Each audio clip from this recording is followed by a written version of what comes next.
the 29th video that I've made since my cancer diagnosis, my diagnosis of terminal bowel cancer. Trying to leave these as a legacy, and if I somehow get through this, it will be great to go back and watch these.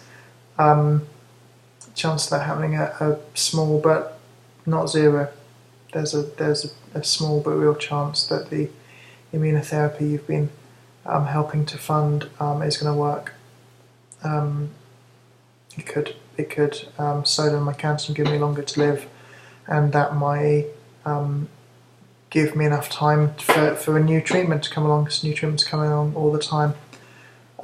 This is going to be a video all about how I became a hacker, really, and about the changes I've noticed in the hacker community and culture over the past few years. And this is because of a question Bicycle Mark asked, basically, what have I noticed since the early 2000s with the hacker community growing so much and becoming so important in many global events. And we now have hacker celebrities like Julian Assange and all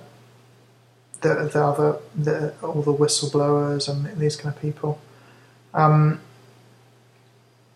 So I'm going to just explain how I got started. I remember it well. I had a computer called an Amiga 500, and I'd used computers before as a very young child. I think I got my Amiga probably when I was 8 or 9 years old, and it lasted well. Those computers lasted many years. So although I played around with very simple 8-bit computers as a young child, it was it was the first computer I owned, the first real computer I used, let's say first modern computer. In many ways, the Amiga 500 was the first modern computer. Many of the things we take for granted were first released to the public with the Amiga 500 before Apple. It's very interesting when you compare the early Amiga software and compare it to Apple, and to see how much more advanced it was.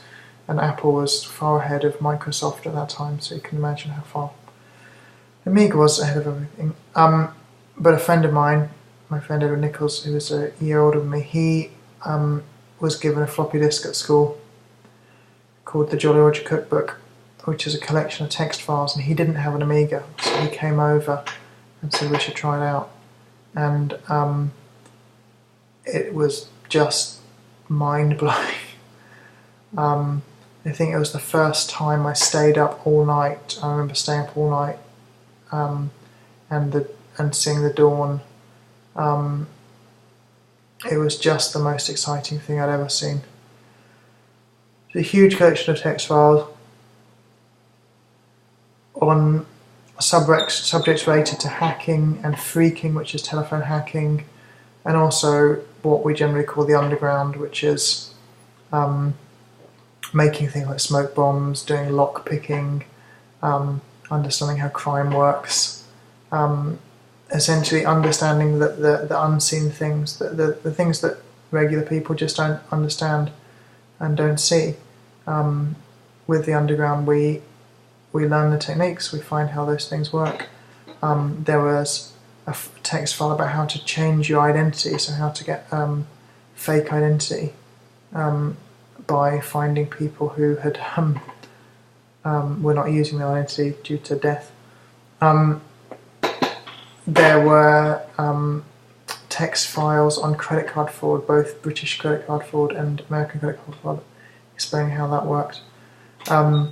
The files that were most interesting to me were the computer ones, but also the telephone ones, so understanding how the telephone networks worked, how people could make free telephone calls from payphones using certain tricks and techniques and devices. I must apologise for the yawning. I haven't had a proper night's sleep since beginning of July, and it's now the 2nd of October. So that's quite a lot of time. And it's coming up to midnight here in Japan on a Sunday evening. So just reading those text files, it was incredible. There were text files on how to build electronic things. To my shame, I have to say, I didn't go deep enough into text files. I was massively inspired by them, but I should have worked harder trying to make the things, particularly the electronic devices. The things I did make with my friends that I enjoyed a lot were smoke bombs. So the recipe for smoke bombs was using sugar as the fuel, and that's quite good because when sugar burns, it's not particularly bad smoke. It's a thick white smoke, but it's relatively harmless, I imagine. And for the oxidizer to make it burn was potassium nitrate. So a formula for that is KNO3. So there's 3 oxygens, a nitrogen and a potassium. So there's a lot of oxygen in there, and it's a very good oxidizer. And it's used as a fertiliser for growing roses in the UK. So off to the garden centre we went, and we didn't find a local garden centre. We found a garden centre on the edge of our hometown, and we go there and buy this potassium nitrate, and ask our parents to go up to the counter because it looked very suspicious. 2 or 3 boys in their early teens going to buy this box of something that was clearly made for terrorism. It was very unlikely we'd be growing any roses, and we wouldn't have been able to answer any questions about the kind of roses we were growing.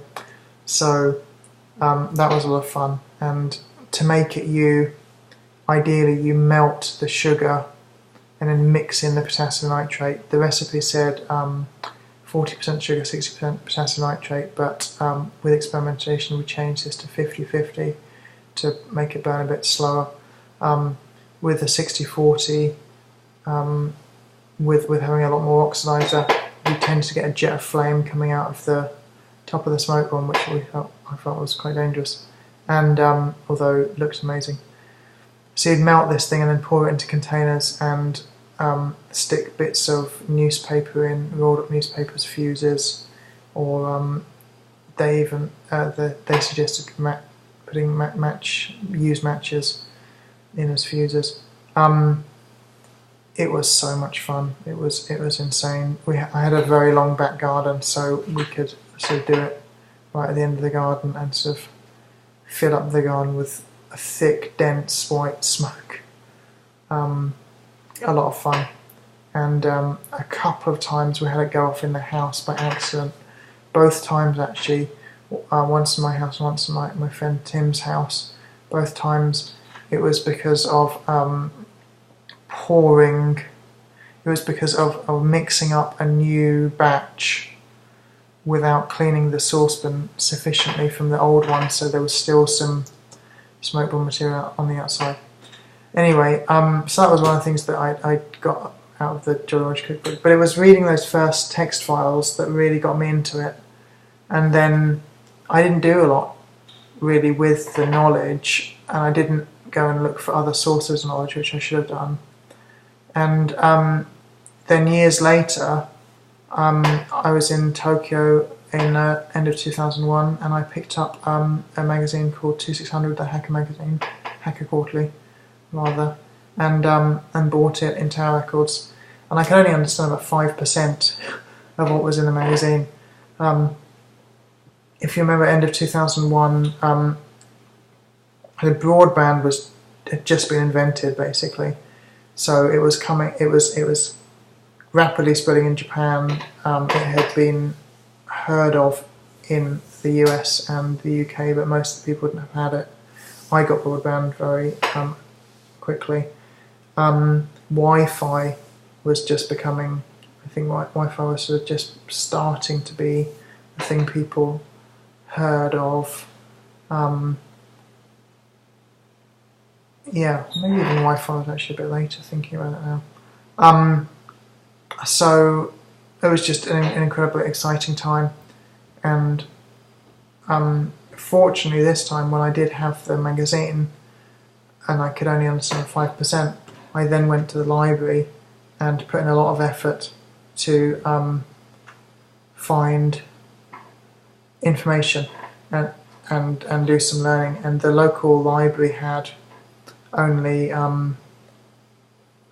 had like one series of books on computing in English. I think it was about 4 books, and these were written for. It was a sort of very, very general university textbook for people not doing computing, but maybe doing business with computing or something. So they weren't particularly technical, but they're very wide, so it was ideal for me. And I read those books cover to cover and learnt so much. And then in a second-hand bookshop, I found a book called TCP/IP Illustrated that explains about TCP/IP, which is the suite of network protocols that the internet is built with, which is the TCP/IP is really the foundation of most network hacking.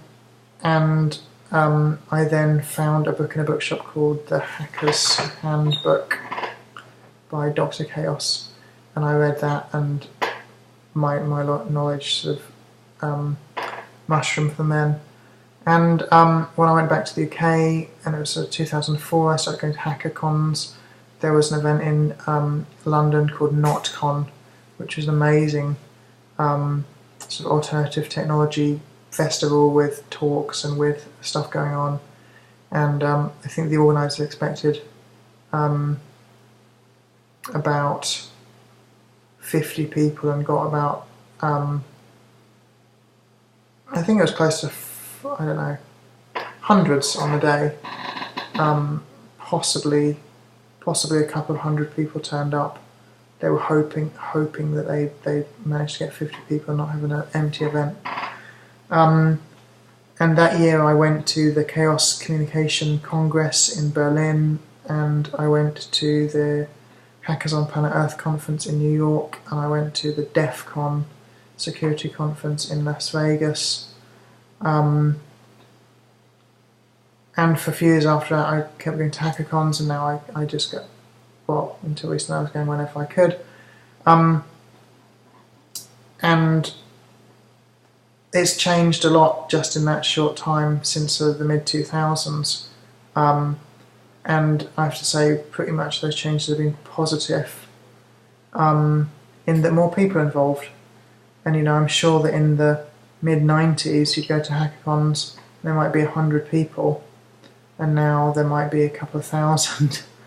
That's obviously a big change, but I think that the spirit is still there. I think that the public now have a bit more awareness. There's still obviously this bad image around hackers, but particularly young people, I think, they see these whistleblowers and they think these people, these men and women are heroes. They're helping us by releasing information that should be out there, that the public do have a right to know. The public should be able to judge for ourselves. We shouldn't have to we should be able to trust the government, or the governments rather, to, for example, look after our personal data and not collect too much data about us, and not use data in ways that can cause harm to us. We should be able to trust governments for that, but we clearly can't, as the whistleblowers show time and time again. And